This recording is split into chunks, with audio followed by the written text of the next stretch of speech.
విద్యార్థులు నిరుద్యోగులు జీవితాలతో చెలగాటమాడుతున్న టీఎస్పీఎస్సీని రద్దు చేయాలన్నారు మహబూబ్ నగర్ అఖిలపక్ష నేతలు. జడ్చర్ల నేషనల్ హైవేపై ఆందోళన చేపట్టారు. బీఆర్ఎస్ ప్రభుత్వం పలుమార్లు గ్రూప్ 1 ఎగ్జామ్స్ నిర్వహించడంలో విఫలమైందని, ప్రబలిక ఆత్మహత్యకు ప్రభుత్వమే కారణమంటున్న డీసీసీ ప్రెసిడెంట్ అధ్యక్షులు మధుసూదన్ రెడ్డితో మా ప్రతినిధి Pradeep face to face. TSPSC paper ప్రక్షాళన చేయాలంటూ అధికారులను మార్చాలంటూ ఈ రోజు కాంగ్రెస్ పార్టీ ఆధ్వర్యంలో రాష్ట్ర వ్యాప్తంగా సడక్ బంద్ నిర్వహిస్తున్నారు. ఈ నేపథ్యంలోనే జడ్చర్ల దగ్గర 44 జాతీయ రహదారిపై డీసీసీ అధ్యక్షులు జీఎంఆర్ తో పాటు జడ్చర్ల నియోజకవర్గ ఇన్ఛార్జ్ అనిరుద్ రెడ్డి గారు కూడా రోడ్డుపై బైఠాయించి ప్రభుత్వం విమర్శలు చేస్తున్నారు.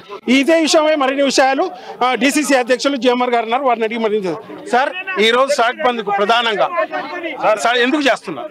తెలంగాణ రాష్ట్రం ఏర్పడ్డాక ముఖ్యంగా నిరుద్యోగ యువత తెలంగాణ ఉద్యమంలో పెద్ద ఎత్తున పాల్గొని చాలా మంది ఆత్మ బలిదానాలు చేసుకున్నారు. ఏంటంటే మిగతా వాళ్ళకైనా మేము ఆత్మ బలిదానాలు చేసుకుంటే తెలంగాణ రాష్ట్రం వస్తే మిగతా వాళ్ళ బతుకులు బాగుపడతాయి, వాళ్ళకు ఉద్యోగాలు వస్తాయని చెప్పేసి ఆ రోజు తెలంగాణ ఉద్యమంలో యువత పెద్ద ఎత్తున పాల్గొన్నారు. కానీ తెలంగాణ రాష్ట్రం ఏర్పడ్డాక ఇక్కడ మొత్తం దుర్మార్గ పాలన, దగాకోరు పాలన నడుస్తా ఉంది. ముఖ్యంగా నిరుద్యోగుల పట్ల ఈ రాష్ట్ర ప్రభుత్వం నిర్లక్ష్య వైఖరి వహిస్తా ఉంది. నిన్నటికి నిన్న మీరు చూసింటారు, నిన్న కూడా ఈవినింగ్ ఒక అమ్మాయి, ప్రవళికన అమ్మాయి, అంటే ఒత్తిడి తట్టుకోలేక ఈ రాష్ట్ర ప్రభుత్వం వేస్తున్న తీరుకు నిరసనగా రాష్ట్ర ప్రభుత్వం యొక్క నిర్లక్ష్య వైఖరి వల్ల నిన్న అమ్మాయి సూసైడ్ చేసుకున్నది. నోటిఫికేషన్ లేస్తలేరు, ఉద్యోగాలు లేవు. వేసిన నోటిఫికేషన్ లో కూడా పెద్ద ఎత్తున అవకతవకలు జరుగుతా ఉన్నాయి. మీరు చూసిర్రు ఈ రోజు ఈ మధ్య కాలంలో టీఎస్పీఎస్సీ వ్యవహరిస్తున్న తీరు.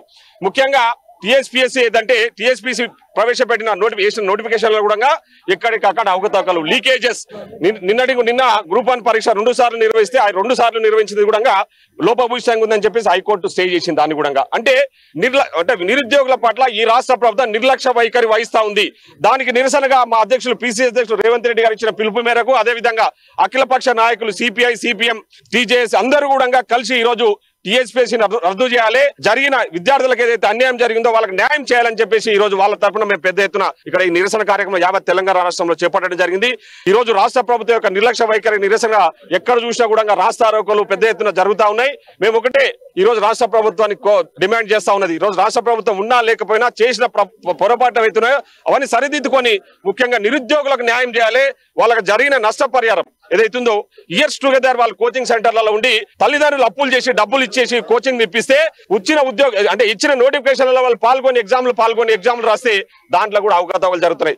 దీంట్లో ముఖ్యంగా ఈరోజు కేటీఆర్ గారు ఐటీ మినిస్టర్ అని చెప్పుకుంటా ఉన్నాడు. నిన్నమన్నా ఎక్కడెక్కడ పోతే అక్కడ పోతే పెద్ద పెద్ద పొంకాలు కొడతా ఉన్నాడు. సారు, మరి ఇన్ని అవకతవకలు జరుగుతున్నాయి, నువ్వు ఒక చదువుకున్న వ్యక్తిగా ఏం చేస్తా ఉన్నావు? ఒక ఐటీ మినిస్టర్ గా ఇన్ని లోపాలతో టీఎస్పీఎస్సీ ఎగ్జామ్స్ నిర్వహిస్తా ఉంటే నువ్వు చేస్తున్నది ఏంది?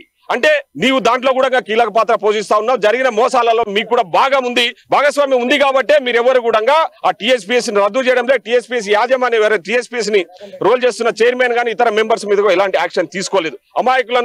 అమాయకులపై కొన్ని కేసులు పెట్టి వాళ్ళని నిర్బంధించే ప్రయత్నం చేస్తా ఉన్నారు. ఇది ముమ్మాటికి నిన్న జరిగిన ఏదైతే ప్రవళిక ఆత్మహత్య కూడా ఇది ముమ్మాటికి కేసీఆర్ గారి నిర్లక్ష్య వైఖరి. దీనికి పూర్తి బాధ్యత కేటీఆర్ వహించాలి. వాళ్ళ మీద ఖచ్చితంగా 302 కేసు రిజిస్టర్ చేయాలని చెప్పేసి ఈ రోజు కాంగ్రెస్ పార్టీ తరఫున మేము డిమాండ్ చేస్తా ఉన్నాం. అదేవిధంగా జరిగిన నష్టం ఏదైతుందో నిరుద్యోగులకు జరుగుతున్న నష్టాన్ని వెంటనే భరించాలి. టీఎస్పీఎస్సీని పూర్తిగా ప్రక్షాళన చేసి పూర్తిగా రద్దు చేసి ఈ ఎగ్జామ్స్ అన్ని కూడా సెంట్రల్ యూపీఎస్సీకి అప్పచెప్పాలని చెప్పేసి మేము కాంగ్రెస్ పార్టీ తరఫున డిమాండ్ చేస్తాం. అయితే ప్రభుత్వం ఎన్నికల్లో లబ్ధి పొందడానికే ఇటువంటి కార్యక్రమాలు చేపడుతుందని అంటున్నారు. దీని మీద మీరేమంటారు? నిన్న ప్రబలిక అనే డామా నిన్న ఆత్మహత్య చేసుకుంది. దానికి కారణం ఎవరు? ఆమెకి శాంతి కలగాలంటే ప్రతి ఒక్క నిరుద్యోగులకి నేను చెప్తున్నాను, మీరు మీ గ్రామాలకు రండి.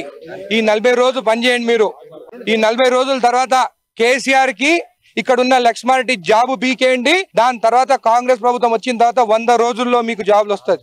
ఈ రోజు ప్రబలిక చనిపోయింది. నిన్న వీళ్ళు ఏమన్నా జాబ్ల కోసం ఏమన్నా చేసినారా? ఇన్నేళ్ల నుంచి ఇంటికి ఒక ఉద్యోగం అన్నారు, వాళ్ళ వల్లనే ఆత్మహత్య చేసుకున్నారు. ఆ రోజు తెలంగాణ కోసం ఆత్మహత్యలు చేసుకున్నారు. ఈ రోజు తెలంగాణలో ఉద్యోగాల కోసము మన గౌరవం కాపాడుకునే కోసం ఆత్మహత్య చేసుకుని నేను ఒకటే చెప్తున్నాను, యువకులకు నిరుద్యోగులకు ఆత్మహత్య చేసుకోకండి. కేవలం 40 రోజులే వాళ్ళ ఇద్దరికి జాబులు బీకేద్దాము. అక్కడ కేసీఆర్ కి జాబ్ బీకేద్దాము, వాళ్ళ కుటుంబంలో ఉన్న జాబులు బీకేద్దాము, ఇక్కడ ఉన్న లక్ష్మారెడ్డికి జాబ్ బీకేద్దాము.